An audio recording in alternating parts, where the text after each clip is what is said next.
Ohio State won. That surely beats the alternative for the Buckeyes, but I think maybe on this Boren Blitz, kicking off a new week with Zach Boren, I'm Austin Ward on the podcast daily. That might be the extent of the positivity. How are you feeling, Zach? I thought sitting here this morning, all the feelings that have accumulated in my head for the last 2 weeks after that Oregon game would be gone and we'd be turning the page like the old Bob Seger song, turn the page and we're moving on. Not the case.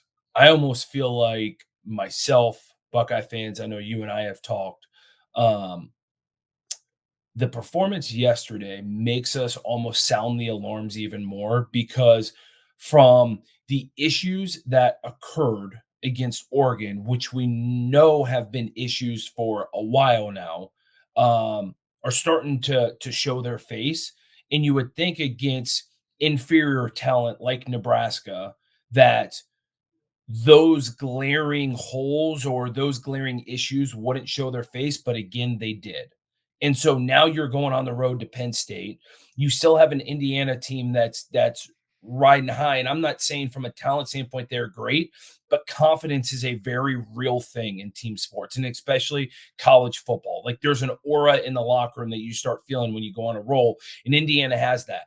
And then you also have the big one at the end of the year that we have failed to win the last 3 years. And no matter how Michigan is playing at that point, there's going to be a lot of pressure going into that football game. Yeah, and I think, we talked on Thursday night at the Fairway Columbus. It was like, you know, these things have to get fixed. It's going to be corrected. Let's just see what happens on Saturday. Indiana beat Nebraska 56-7. If something similar happened for Ohio State, like we can move on. That did not happen. 21-17 in the Horseshoe is not even in the same ballpark. And this, you have Purdue and Northwestern left on the schedule. That's Ohio State could relatively sleepwalk through those games, but going to Penn State, the way Indiana's playing, and then now even a lesser version of Michigan in the rivalry game at the end of the year, all those teams are better than Nebraska. So when we're looking at this game, and championship teams often have close calls throughout the year. Even, they celebrated on Saturday the 10-year reunion for the 2014 champs. They had some ugly wins on the way. And you could say, well, you shouldn't overreact. Ohio State won that game. They got past that.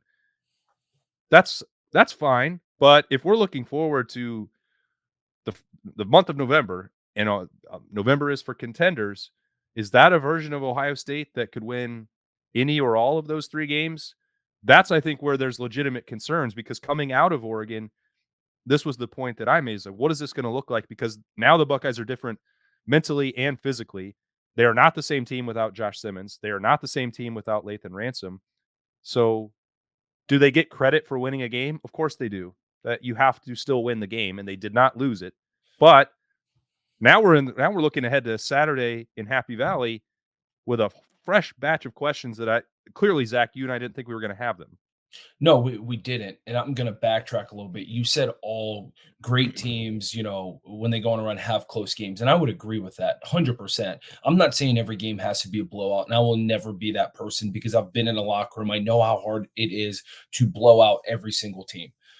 Here's why I have the issue. And it's two reasons. Number one is normally a lot of times in those close games, there's an anomaly, right? It's either things don't go your way, there's some turnovers, there's some swings of emotions, the offense is normally clicking on all cylinders, they have a bad day, something like that. The issue is the the things that are arising with this football team that made the game close yesterday are the same issues that they've been battling all year long. They're the same issues that came up against Oregon. So you would think after losing a game against Oregon, hey, guess what? We're going to focus on those things, which Ryan Day was very outwardly about. Of there was being a focus on certain things that they considered their weaknesses. But again, those weaknesses reared their head against Nebraska. So if it was just a, hey, ball didn't bounce their way that day, but they found a way to win, that's a completely different conversation than the inability for them to make explosive plays on defense, get after the quarterback in four down sets, run the football, right? That we saw the inability to do in the second half against Oregon. Like those are real things that again showed up against Nebraska, and they're Yeah. real things that are going to be issues the rest of the year. So it's not an anomaly. I don't want people to watch this and think like, oh my God, they think every game should be a blowout. No, you need to find ways to win games, but those issues can't keep on coming up. They can't be repetitive things. Number two is, and this is the biggest issue I have had for the last 4 years, and you know this, Austin, as well as a lot of people who watch this, the lack of emotion, the lack of pure leadership, the lack of killer instinct are all major concerns for me. Not one in a game like that on Saturday when you're playing Nebraska and you know you should be blowing them out. There should be guys holding dudes accountable on the sideline, on the field, grabbing them and telling them to get their shit together, right? And there should be some emotion from that standpoint. On Saturday, there was nothing. I was at the game. You look at the sidelines, it's like a funeral, right? Like no emotion at all. Guys moping around, kind of holding their heads. There is no one to grab someone and tell them, like, let's go. You see guys make plays on the field and they celebrate and do all that stuff. But where's the accountability for guys not doing their jobs? Where's the accountability for Will Howard or something? And I love Will Howard, right? But in that situation, go over to the O line and tell them to get their you know what, like Yeah. out of their you know what. Yeah. Like, where is that as a defensive standpoint? Where are the linebackers going to the D line and telling them, like, dude, you got to go. That, like, there is no emotion from that standpoint and no pure leadership, because I feel like everyone's like so scared to hurt each other's feelings. When you're in the 60 minutes of a game, whether that be in the locker room at halftime, whether it be on the sidelines, whatever it might be, you need to hold each other accountable. That's a completely different time than when you're hanging out with your buddies afterwards. You could play with so many guys that in my era that was at the team. Guess what? There were times we wanted to kill each other during a game Yeah. because we were so pissed off at one another. And that night we're having beers together and it's the greatest, and we're singing Kumbaya and it's the greatest thing in the world. You need to have that on-off switch. And these guys are so sensitive that they can't have that. It's so strange that that played out that way on Saturday, because Ryan Day is making a point on Thursday. Hey, this is going to be an angry football team. We've been sitting on this loss for 2 weeks. We've been making corrections. I promise you're going to see an angry team on Saturday. And I went into the post game press conference and said, "Is that? Did you think that that was an angry team?" And he didn't really answer that question directly, which tells you the only answer that you need to know. Like he said they answered the bell in the fourth quarter. The defense made the stops they had to make, and Will Howard threw the touchdown to Quinshon Judkins for them to win the game. And they played in a tight game. They don't often get those opportunities. They made the most of it. And then he said, well, shouldn't really have been in a tight game against Nebraska. So the answer was in there. Ohio State did not play with that passion that you're talking about, Zach. Like, I don't think that there's any way to sugarcoat that. There's no way to sugarcoat it. And they've been lacking that passion for a while. We uh, and I hate making this comparison, but when you're Ohio State, there's really only a handful of programs around the country that you can even look at and say, hey, there's some comparison here, right? Like Ohio State's elite, the elite of the elite. And you never want to compare programs, but the team that I always go back to and the team that I always refer to is Georgia. Because as of right now, in my opinion, they've won two of the three last national championships. They've always been in the thick of things, SEC championship game, all these things, right? So, like, that's the one team you compare things to. I remember watching the game against Texas, okay? And Georgia is absolutely throttling these guys. And even during that game, there was a missed assignment on the defense, and the middle linebacker goes up to that guy, grabs him, and freaking gives him a face full of what the expectations are and what he needs to do. And then the very next play, the guy makes a play, and guess what? The guy goes over and slaps him on the ass and celebrates like it's the greatest thing in the world. Like, where is that?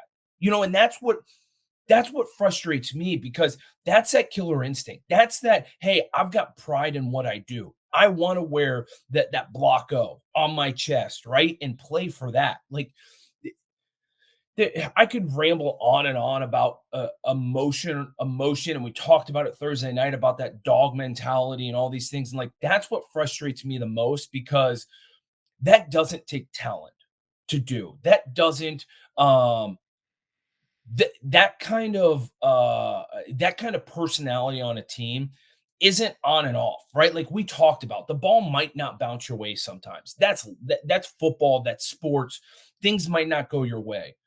But the way that you handle yourself in a football game, that always is there. That doesn't matter based off of the ball. That doesn't matter on someone hitting trick plays on you. That doesn't matter on a game plan that goes out because someone throws a different look at you. Like that's mentality. That's mental. That carries with you game to game, no matter what. And you're the one that can control that.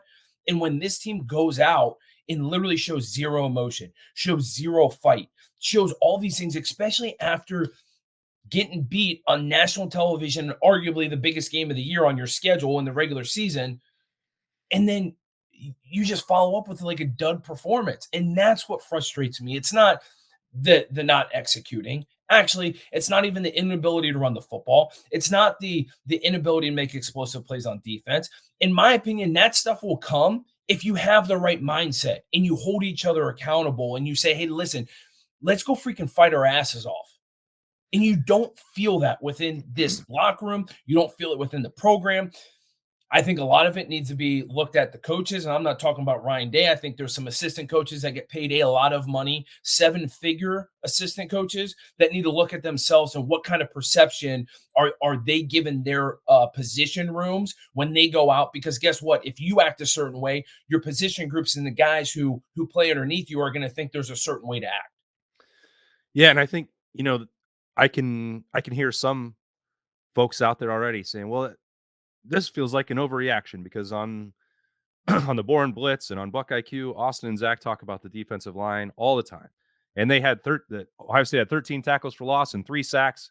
And some of those guys on the Silver Bullets left the shoe on Saturday feeling pretty good that they got the stops that they had to. You had the 4th and goal where Cody Simon and Davison Igbinosin get in there. You had Ty Hamilton making a big sack.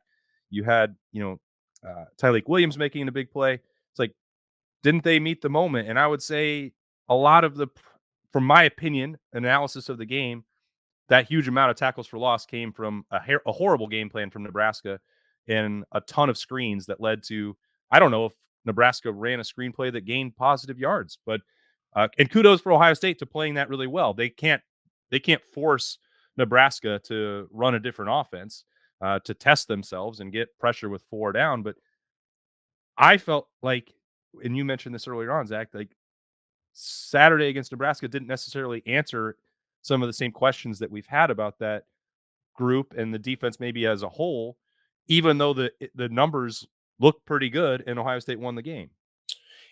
If people want to say we're riding a certain position group too much, I want them to go and look at the film, right? Pull some stats and data and tell me how many of those tackle for losses were A, made by the defensive line, or B, made by another position group. And then on the flip side of those tackle for losses and of those sacks, how many of those were from regular 4 down sets or from pressures? Because I know the Tyleik Hamilton sack, the Ty Hamilton sack, or Tyleik Williams sack, Ty Hamilton sack. We brought 6 guys on both of those. 6 guys. Like we're bringing 2 extra guys. Guess what? Our DBs are playing on an island, right? So if we need to bring that pressure just to get a sack, that's a problem, right? Like people can present those stats, put them in our chat, right? Would comment on the video, whatever it might be. If you want to say a position group uh shouldn't receive criticism, like look at the big picture, understand it. Just because there's tackles for losses and sacks and those are the stats of a defense doesn't mean that's coming from one position group, right? You need to look at the body of work, and that's where I have an issue, right? And I also have an issue because I think guys are playing out of position. It's not hard. I talk to high school coaches, heck, I talk to random fans, right? And they're presenting ideas and things to me that I'm like, I don't have a comment because you couldn't be more right. Why they're not doing it, I don't know. Um, so we could talk in circles about this, and I know people are tired of players receiving criticism, but I'm also going to say, guess what? The stakes are a little bit higher now, right? Like these dudes, some of these guys are making seven figures that are Right. playing, right? Yeah. And guess what? If you're getting paid seven figures, in my opinion, the standard should be higher. The expectation should be higher. If you're making that much money, right? Like how many people in the real world in jobs are making seven figure salaries? Mm, Not me. Not me. no, right? Not me, right? And so you're talking about like the upper 1% of making of salary, and you're making that as a college kid. Guess what? The expectations are going to be higher for you. Now you're going to be held accountable a little bit more than maybe you were in the past. But that's what comes with the territory now. These guys want paid. I get it. Guess what? If I was getting paid that kind of money, I would expect people to hold me accountable. I would expect people to ride my ass if I wasn't performing up to a certain standard. And that's the way it should be. If you don't want those expectations and you don't want to be held to that standard and you don't want any criticism, guess what? Then don't get paid that money. Yeah. Like it's pretty plain and simple. Yeah. It's it's changed things, and I think that that's a different level of accountability and maturity that has to come along with that in It's Ohio maturity. State. It's Yeah. maturity. What happens when some of these guys get paid money is guess what? There's entitlement.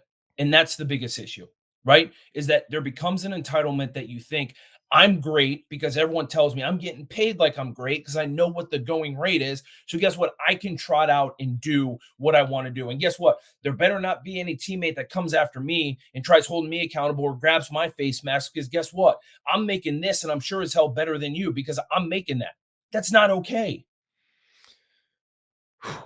Man, there is a lot going on here heading into the month of November, Zach. Are there any positives that you will take out of Saturday? Because I thought Will Howard threw some nice deep balls. I kind of wonder why Ohio State didn't throw more than 16 times. I get that time possession got out of whack. They didn't run a ton of plays, but 2-to-1 run to pass ratio doesn't make a ton of sense to me out of that game because Carnell Tate, Jeremiah Smith, both making really good plays. Will Howard had time to deliver balls down the field, and he did that accurately.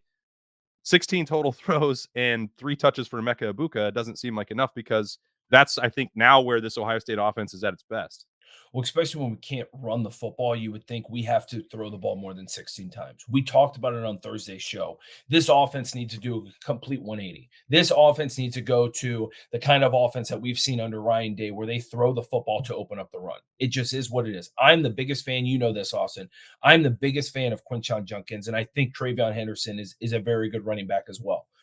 I love what Quinshon Judkins can bring to this offense. But at this point in time, you have to be able to take a real snapshot of where you are as a team and realize that guess what?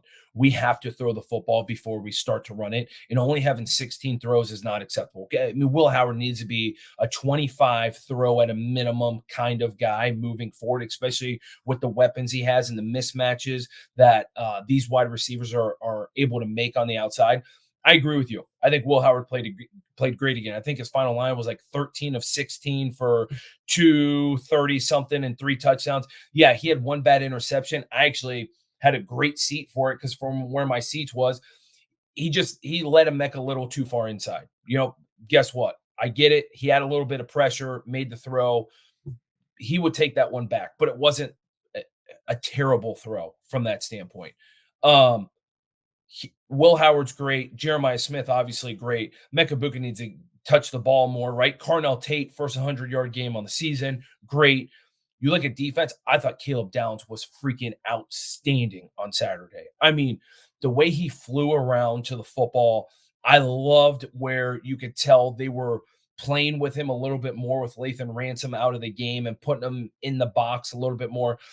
Caleb Downs a smart freaking football player, man. And you could just tell he was picking up on things, had a great day. I also thought Cody Simon played really well. You talk about those screen passes, like he made a bunch of big time plays there. I think another positive is guess what?